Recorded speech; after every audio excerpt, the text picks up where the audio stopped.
Today we're diving into the stories of 5 WWE legends who lost it all after retirement, and trust me, some of these will completely shock you.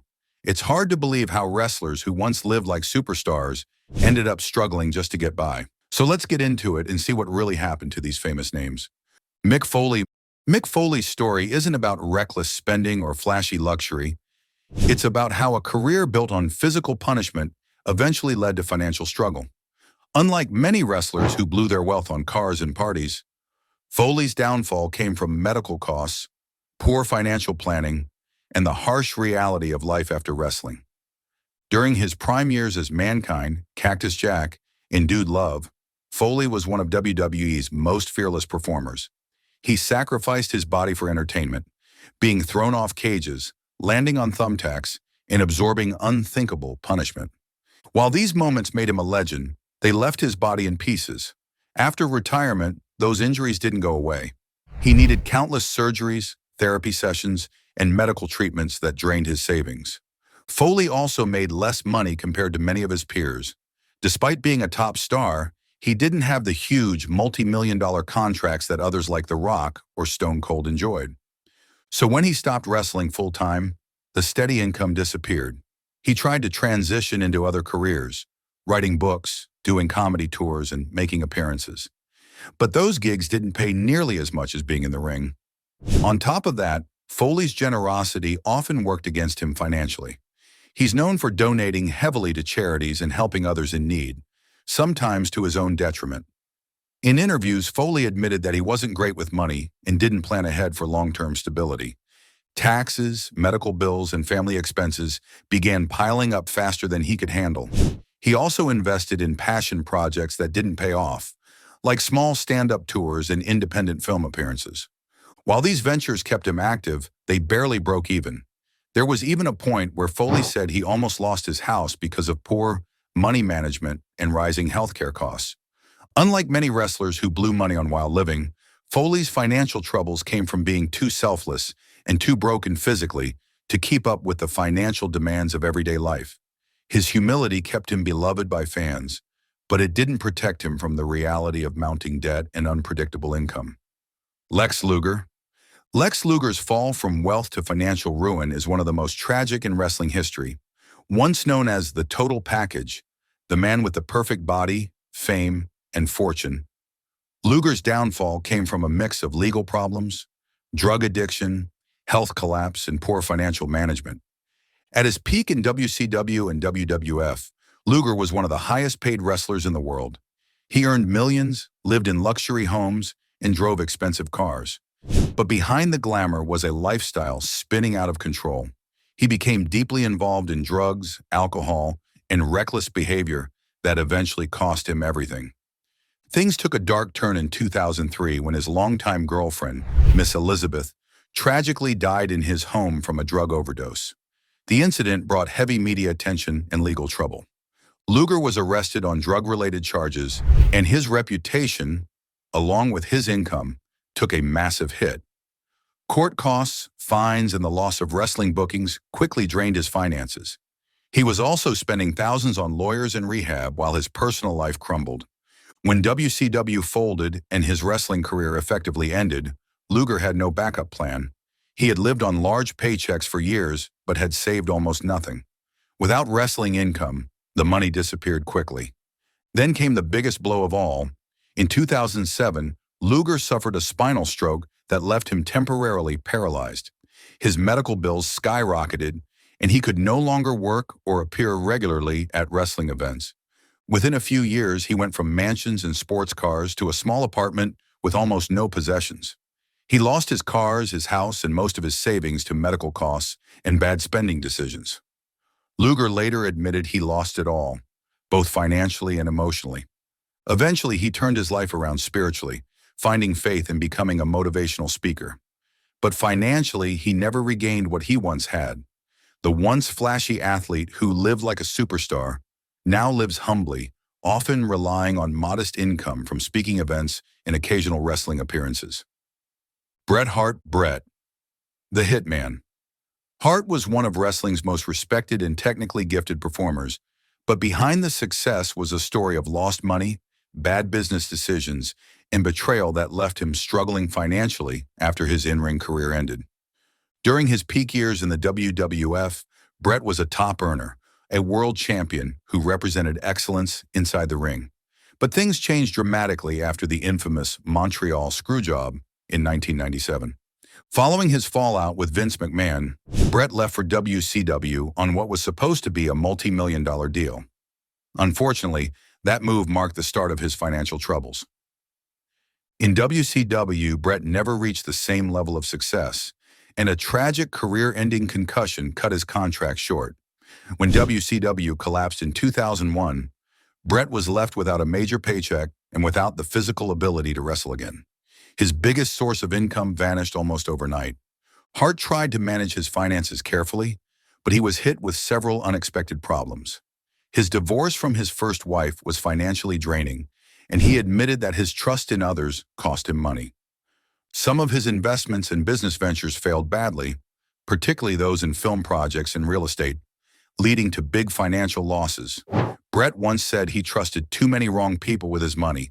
Another major blow came from his fallout with WWE. For years, he was blacklisted after the Screwjob incident, meaning he missed out on royalties, video game deals, and merchandise revenue that other legends enjoyed. Those lost earnings over time added up to millions. Then in 2002, Bret suffered a serious stroke, leaving half his body paralyzed for months. Medical costs and rehabilitation took a heavy financial toll. Unable to wrestle or perform, he relied mostly on small appearances and autograph sessions to stay financially stable. Even though WWE eventually reconciled with him in 2010, and he made some money from appearances and documentaries, the damage had already been done. Hart's financial struggles weren't caused by drugs or wild spending. They came from betrayal, broken contracts, health crises, and bad luck. Buff Bagwell. Marcus Buff. Bagwell's story is one of a fast rise and an even faster fall. In the late 1990s, he was living his dream, a star in WCW featured on pay-per-views, television, and posters. With his sculpted physique and cocky confidence, he earned a strong following and made a solid income. But when WCW collapsed and WWE bought it in 2001, Bagwell's career and finances started to unravel. After joining WWE, Bagwell's attitude reportedly caused friction backstage. His short stint ended within weeks, and his wrestling career never recovered. Losing that WWE opportunity meant losing steady paychecks, sponsorships, and exposure. Once his main source of income disappeared, Bagwell didn't have a financial backup plan. He tried to maintain the lavish lifestyle he had during his WCW days, luxury cars, expensive clothes, and high-end living. But without consistent work, that quickly became impossible. Independent wrestling appearances paid only a fraction of what he once earned, and he struggled to adjust to that reality. His spending habits never truly changed, and debt started to build. Then came the personal struggles. Bagwell was involved in multiple car accidents, some of which left him seriously injured and unable to wrestle for long stretches. Medical bills piled up, and the recovery time meant lost income. He also battled addiction issues, which not only affected his health, but also his professional reputation. Many promoters avoided booking him, fearing no-shows or unpredictable behavior.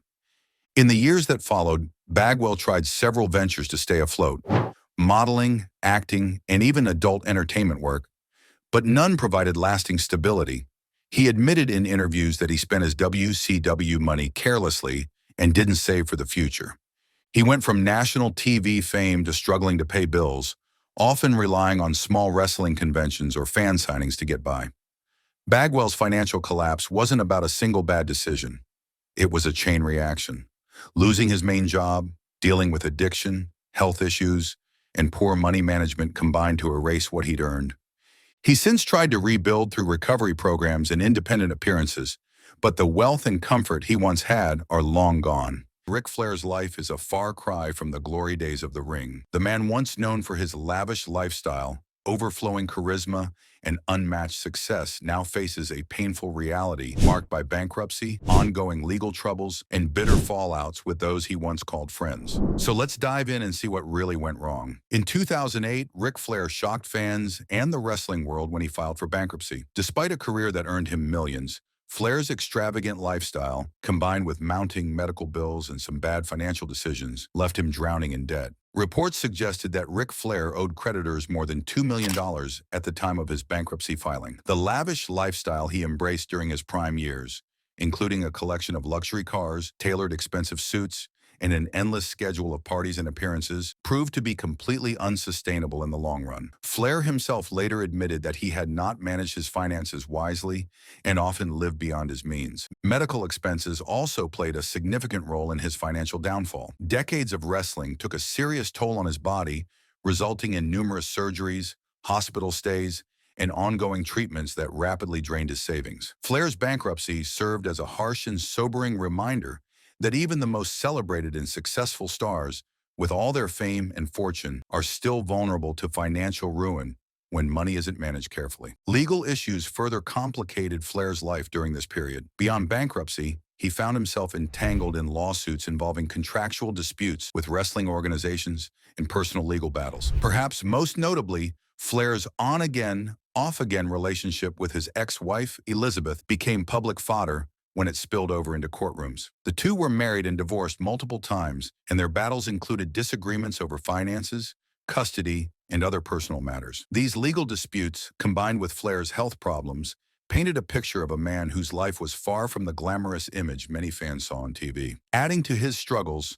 Flair was no stranger to professional feuds, both in and out of the ring. Some of these feuds were legendary parts of wrestling history, while others revealed tensions behind the scenes. His rivalry with Hulk Hogan, for example, was one of the most significant of his career. While the two legends shared mutual respect, their relationship was often strained by professional jealousy and backstage politics. Hogan was the face of wrestling in the 1980s, and Flair was the king of the rival National Wrestling Alliance. Their differing styles and personalities led to tension, though they did come together for several matches that wrestling fans still remember fondly. Hollywood Hulk Hogan. I think he thought he was going to catch Hogan by surprise there, but it just didn't work.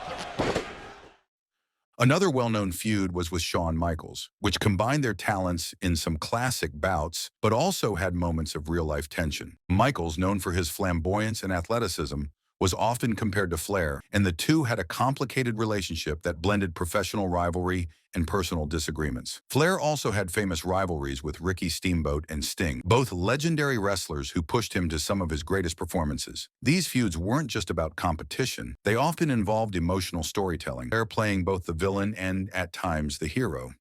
While these conflicts marked parts of his personal and professional life, Ric Flair's wrestling career remains the true highlight of his story. Flair's career spanned more than 40 years, beginning in 1972. He quickly made a name for himself as a charismatic performer with an unmatched ability to captivate an audience. His wrestling style was a blend of technical skill, psychological storytelling, and larger-than-life theatrics. Unbelievable. One of the most fit guys I ever worked with. Again, there's not very many guys that could blow up Bret Hart, but maybe Ric Flair could have. He was known for his figure-4 leg lock, a submission move that became his signature, and his flair for dramatic entrances, wearing extravagant robes and carrying himself with unmatched confidence. Flair's records are staggering. He is officially recognized as a 16-time world heavyweight champion, holding titles across several major wrestling promotions, including the NWA, World Championship Wrestling, and World Wrestling Entertainment. This record tied him with WWE legend John Cena